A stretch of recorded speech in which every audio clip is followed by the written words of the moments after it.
Often they go with police warrants to get into homes to disconnect meters, and as I say, their primary motivation is to do with safety, because it really is a real danger, and I can't actually reiterate that enough. So why is it that the electricity industry is slow to pursue people who cheat? We couldn't get answers here, so we went to London to ask an independent analyst. David Cox worked in the energy sector for more than 30 years and understands how the companies deal with fraud. They're looking at the cost of their teams to do all that and then do the prosecution and try and get the money back from somebody that's maybe stolen because they're poor is often not necessarily very easy either. So the temptation, I think, is to not be so rigorous in the investigation and going after every theft. So it's not always in their financial interest then to chase down these electricity thieves? You might spend £10 to try and recover one. That's obviously not worth it. Ofgem, the energy regulator in Britain, is planning to set theft targets and offer greater financial incentives to suppliers to tackle electricity fraud. But there's no sign of such targets being set here. One of those licence obligations on the supplier is to detect theft and deal with it and recover the money. So the regulator has a duty to try and make sure that's done and make sure the supplier does it.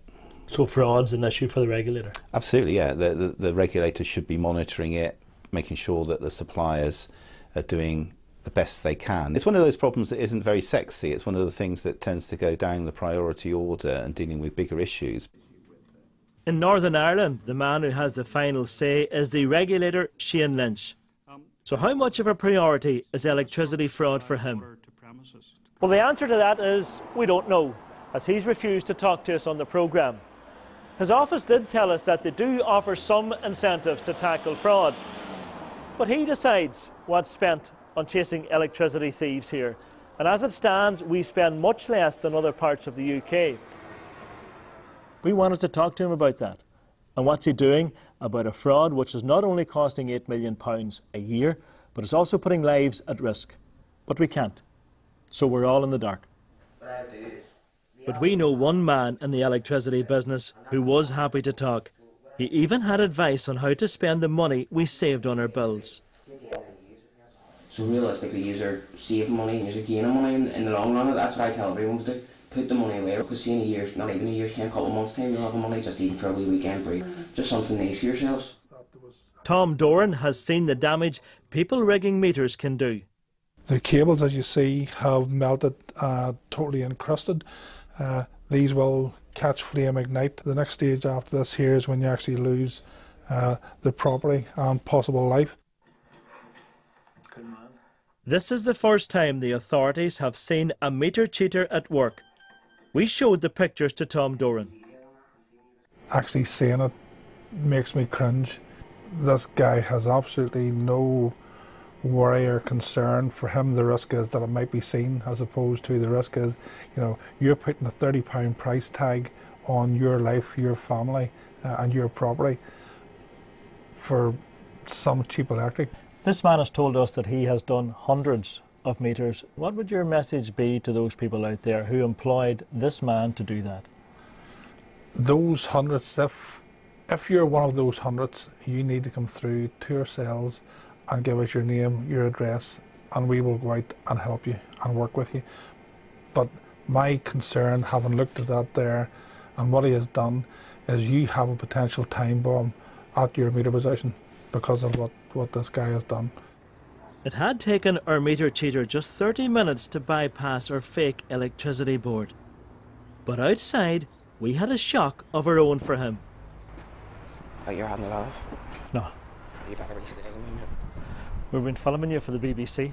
You're having a giraffe. We have. We've been filming you for the BBC. We want to ask you what you're at and what you're getting up to.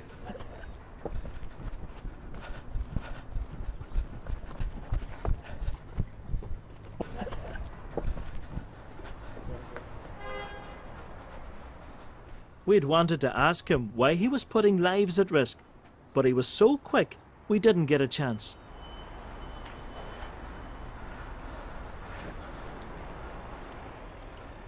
Well, there you have it. He's gone now with his bag of tricks with him. I'm sure there are a lot of things going through his mind at the minute as he heads up that road. I'm sure one of the thoughts is, whenever you're doing something illegal, it doesn't do to advertise online. As for those who have experienced the other side of electricity theft, they've learned a hard lesson. I wouldn't even dream now about tampering with my electricity. Wouldn't think about it. I would sit here in the dark before I would even do that again. And I would say, don't even tamper with it, because like if they're going to send them to jail for it, you know, it's not worth it. Especially lost out in a couple of months and on your life, being locked away. That woman is due to get out of prison next week and start afresh. But we are still paying the price for thousands of other electricity thieves. And there's no sign the industry is going to lift that burden anytime soon.